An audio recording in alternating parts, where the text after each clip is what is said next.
Assalamualaikum warahmatullahi wabarakatuh. Perkenalkan, nama saya Nopia Sari dengan NIM 196500006 dari kelas A. Baik, pada kesempatan kali ini saya akan mereview kembali materi pertemuan kedua, yaitu rekayasa perangkat lunak atau software engineering. Nah, melihat perkembangan rekayasa perangkat lunak tentu saja berkaitan erat dengan perkembangan teknologi komputer. Nah, terutama yang berhubungan dengan konsep pemrograman. Lalu, sejarah dari software engineering atau RPL ini sendiri diawali pada tahun 1940-an. Nah, ketika itu pengguna mulai dimungkinkan untuk menuliskan langsung kode pemrograman pada sistem komputer. Nah, pada tahun 1950-an di sini istilah software engineering itu digunakan pertama kali. Nah, adapun pada saat itu masih terdapat perdebatan tajam mengenai aspek engineering dari pengembangan perangkat lunak. Nah, lalu melihat pada tahun 1968 dan 1969, Komite Sains NATO mensponsori dua konferensi tentang rekayasa perangkat lunak yang memberikan dampak kuat terhadap pengembangan rekayasa perangkat lunak. Kemudian kalau kita melihat dari perkembangan pada tahun 1980-an, di situ komputer pribadi atau personal komputer itu sudah digunakan untuk kepentingan komersial. Lalu pada tahun 1990-an di situ muncullah konsep pemrograman berorientasi objek atau dikenal dengan OOP. Lalu pada tahun 2000-an itu mulai juga perkembangannya dengan berupa platform interpreter modern seperti yang kita ketahui, yaitu Java. Kemudian ada juga PHP, lalu berkembang pula mobile programming. Lalu pengertian dari software engineering atau rekayasa perangkat lunak itu sendiri secara umum disepakati sebagai terjemahan dari istilah software engineering. Nah, lalu software engineering ini mulai dipopulerkan pada tahun 1968. Nah, pada saat itu software engineering conferences yang diselenggarakan oleh NATO. Nah, sebagian orang mengartikan RPL hanya sebatas pada bagaimana membuat program komputer, padahal ada perbedaan yang mendasar antara perangkat lunak, software, dan program komputer. Nah, perangkat lunak itu sendiri adalah seluruh perintah yang digunakan untuk memproses informasi. Nah, perangkat lunak dapat berupa program atau prosedur, yang dimana program itu adalah kumpulan perintah yang dimengerti oleh komputer, sedangkan prosedur itu adalah perintah yang dibutuhkan oleh pengguna dalam memproses informasi. Itu menurut Brian pada tahun 1999. Lanjut, pengertian dari RPL itu sendiri adalah suatu disiplin ilmu yang membahas semua aspek produksi perangkat lunak, mulai dari tahap awal yaitu analisa kebutuhan pengguna, kemudian menentukan spesifikasi dari kebutuhan pengguna, desain, pengkodean, pengujian, sampai pemeliharaan sistem setelah digunakan. Nah, dari pengertian ini, jelaslah bahwa RPL itu tidak hanya berhubungan dengan cara pembuatan program komputer.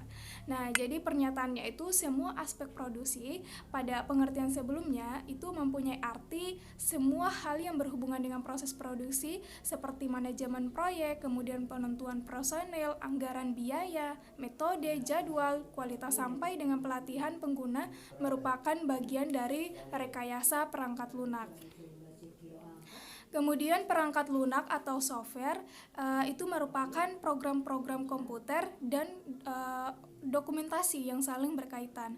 Nah, perangkat lunak ini sendiri berasal dari dua kata, yaitu software atau perangkat lunak dan engineering yang artinya rekayasa.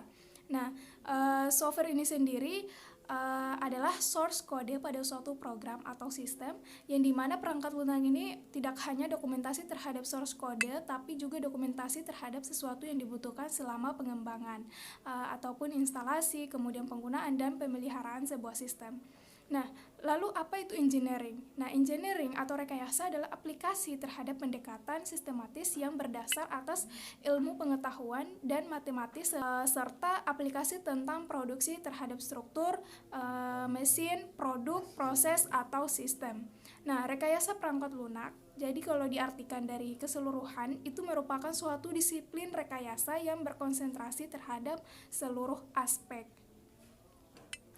Kemudian kita melihat perkembangan rekayasa perangkat lunak itu uh, meskipun pada awalnya itu dicetuskan pada tahun 1968, namun RPL ini telah memiliki sejarah yang cukup panjang. Nah, dari sisi disiplin ilmu, RPL masih relatif muda dan akan terus berkembang. Nah, perkembangannya itu bisa dilihat pada layar ini bahwa dimulai dari sejak tahun 1940-an hingga tahun 2000-an yang sekarang kita lihat pada zaman modern, yaitu aplikasi-aplikasi yang kita jumpai dalam pembuatan rekayasa perangkat lunak, misalnya Java, kemudian ada Net, PHP, dan lain-lain. Ruang lingkup rekayasa perangkat lunak atau software engineering. Nah, di sini rekayasa perangkat lunak memang telah berkembang sejak pertama kali diciptakan pada tahun 1940-an hingga kini. Nah, yang menjadi fokus utama dari RPL ini dalam pengembangannya itu adalah untuk bagaimana kemudian mengembangkan praktek dan teknologi untuk meningkatkan produktivitas para praktisi pengembang perangkat lunak dan kualitas aplikasi yang dapat digunakan oleh pemakai atau user.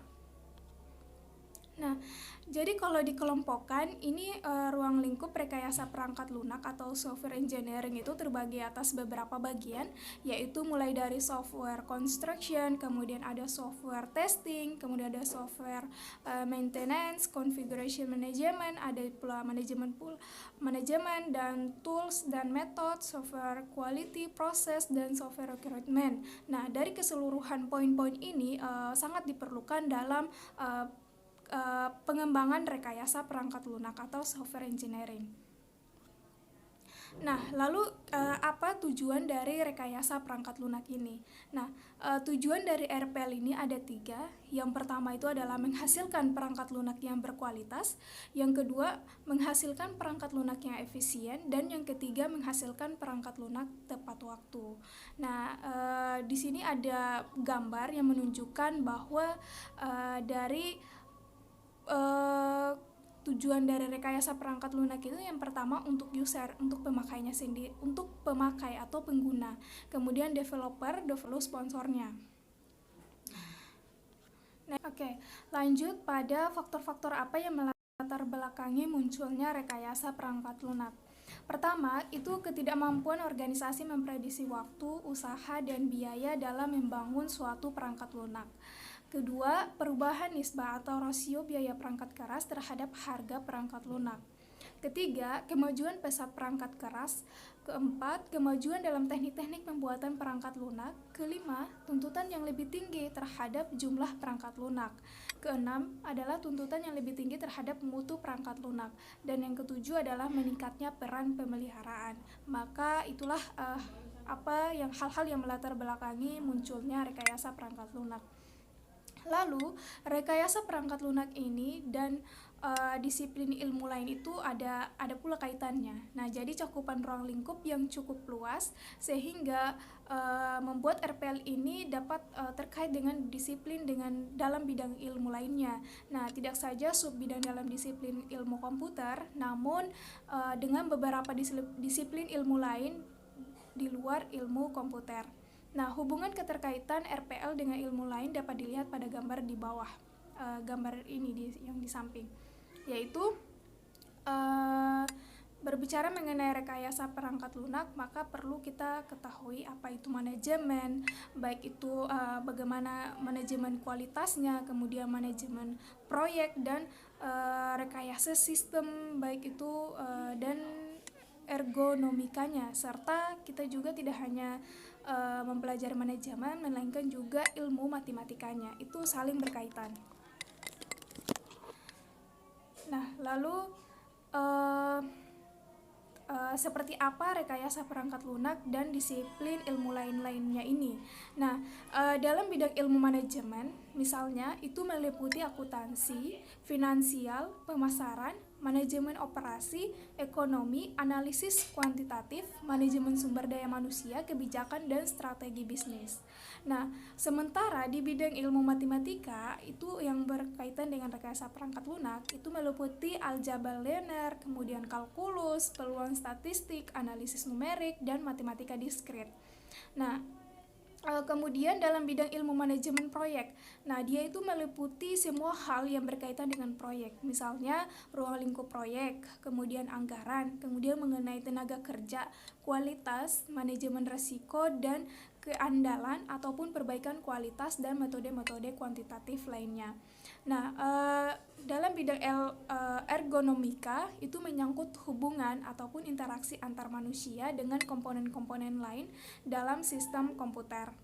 Nah, kemudian bidang ilmu rekayasa sistem itu meliputi teori sistem, analisis biaya keuntungan, pemodelan, simulasi, proses, dan operasi bisnis lainnya. Maka memang dalam rekayasa perangkat lunak ini pula dia berkaitan dengan disiplin ilmu lainnya. Lalu seperti apa sih karakteristik dan sifat dari software atau perangkat lunak ini sendiri? Jadi software itu merupakan elemen sistem logik dan bukan elemen sistem fisik seperti hardware, ya. Kemudian elemen itu tidak harus tidak aus atau bisa rusak. Nah, kemudian elemen software itu direkayasa atau dikembangkan dan bukan dibuat di pabrik seperti hardware atau perangkat keras. Nah, lalu kita perlu ketahui bahwa hardware itu dia meliputi manufacture, kemudian wears out, build using component, kemudian relatively simple, dan untuk software itu sendiri ada developed atau engineering, kemudian deterioratus, kemudian custom build, dan kompleks. Itulah perbandingan nih antara hardware dan software. Jelas berbeda karena hardware itu perangkat keras, lalu software itu adalah perangkat lunak yang terdapat dalam program komputer. Lalu kategori perangkat lunak itu secara umum. Dia juga memiliki kategori secara umum. Nah, kategori perangkat lunak secara umum ini dapat dikelompokkan sebagai berikut.